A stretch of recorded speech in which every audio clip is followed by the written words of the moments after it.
Hello guys, it's me again, and I told you guys I would be back for another review. Unfortunately, this is not the review you think you're gonna get.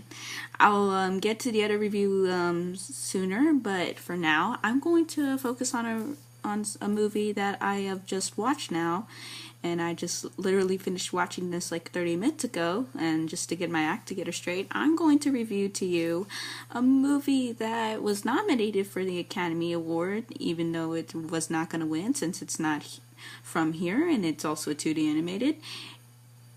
It's called Song of the Sea, and it's an Irish animated movie, and it's all in 2D animation, and essentially the story is about about this family who is a broken up family because the wife has currently has been killed, and then about 6 years later, the daughter suddenly finds this coat that she can miraculously turn into a selkie. It's Irish folklore about their sails when they're in the ocean, but on land they become human. So of course things are about to go up or end up going wrong. And the grandmother thinks it's unsafe for them to be living on this island surrounded by just a bunch of water. So they decide to move them to the city, where eventually other mythological folklore find the so-called Selkie, and it's up to her brother. It's up to her brother Ben to get her back to the sea, and more importantly get her back to the coat, because that's what keeps her alive, while other mythological creatures try to essentially kidnap them. So yeah, when I heard about this movie, I even saw a trailer for it, and it was playing at festivals, and I never got a chance to see it until like right now. And for it to be nominated for an Academy Award, it's actually really something, because we don't. Oh, okay, let me talk about this. We don't get 2D animated films here in the States. We never do. It's either anime, or it's European animation that does it.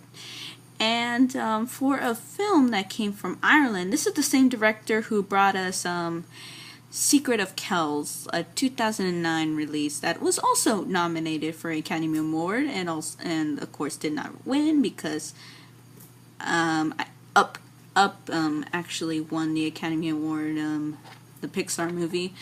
But I can easily tell why people love this guy, because he's got a style to 2D animation that looks unbelievable.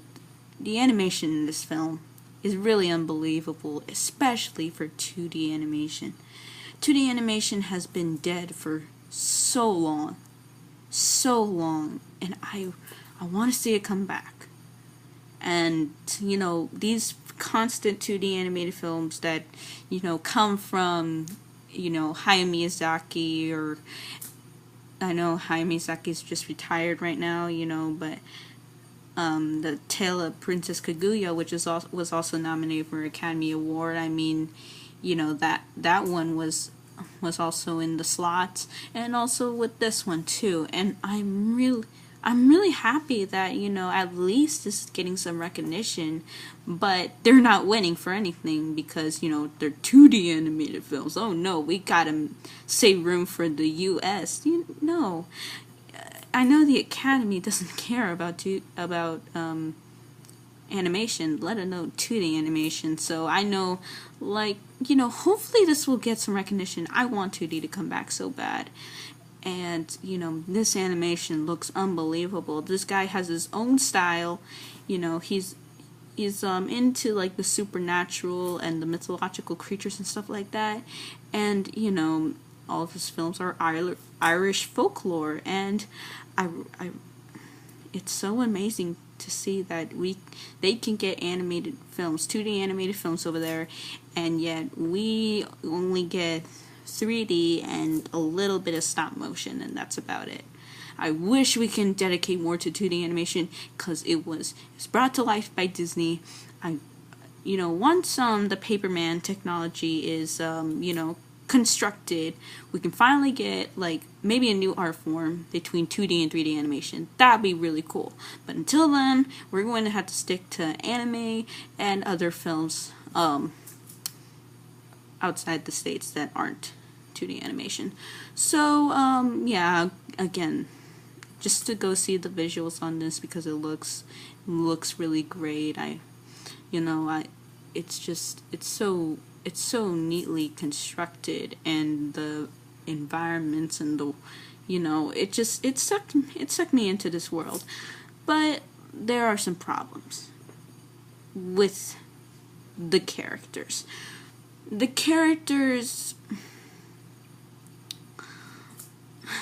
Okay, let me start out with the main character, Ben. The brother of the Selkie. And when the movie started, I was willing to give it a chance, because I heard about, this character and how mean-spirited it could be. I was giving it a chance. But then, after the whole first credit scene, and then we finally get to show his character, I did not like that character.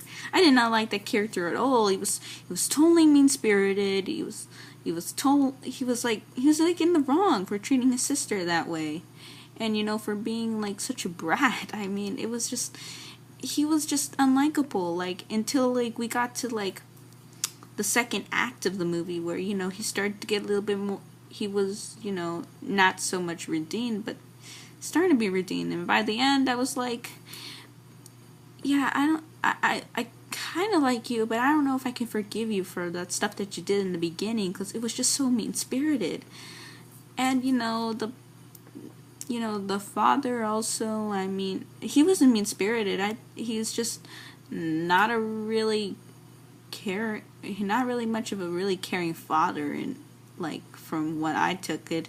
And the grandmother, she's like that pushover grandma. It's like, oh no, these children, how could you bring such harm to these children? It's like, okay, that generic grandmother who always worries about the children but never addresses the father's situation. I mean, yeah, I'm kind of getting kind of bored of that situation. I mean, the sister is at least mute. The sister is mute, so again, just by her facial expressions, you can tell, you can tell that she's either bored or she's scared, or just from her facial expressions. At least she at least she doesn't really get a line. I mean,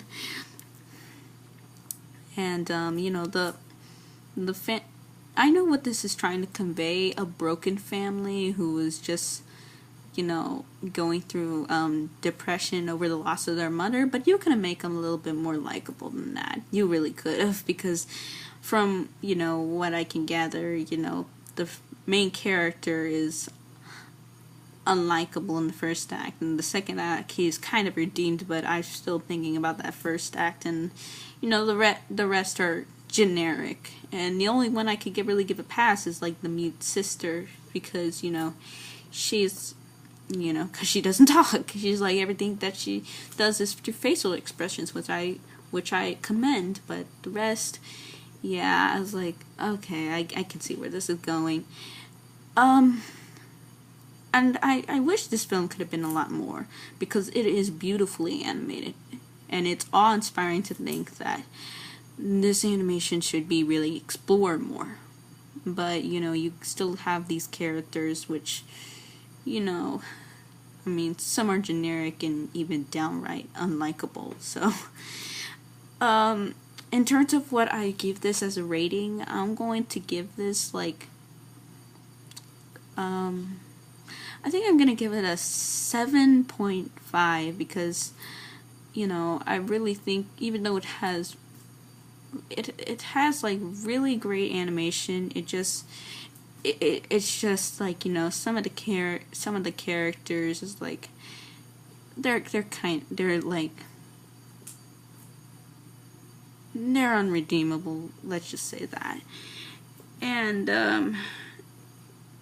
and the way that they, you know, I didn't feel like really much of a connection between the kids and their father, the kids and the grandmother, even the boy and the sister. I didn't really feel much of a connection there.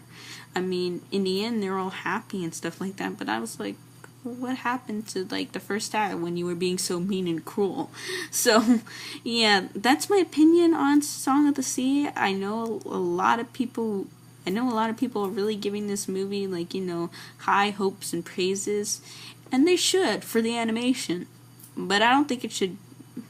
I think I haven't seen The Tale of Princess Kaguya yet. I haven't seen that.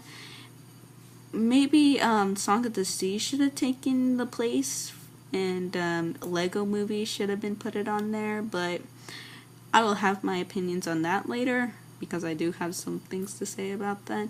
But until then, maybe they should. maybe Song of the Sea should have been kind of booted out. But hey, it's getting awareness back to 2D animation, and I'm really happy for that. So yeah, that was my review of Song of the Sea. Leave a like, comment, and subscribe for more reviews, and hopefully I will get back to you guys later with SpongeBob.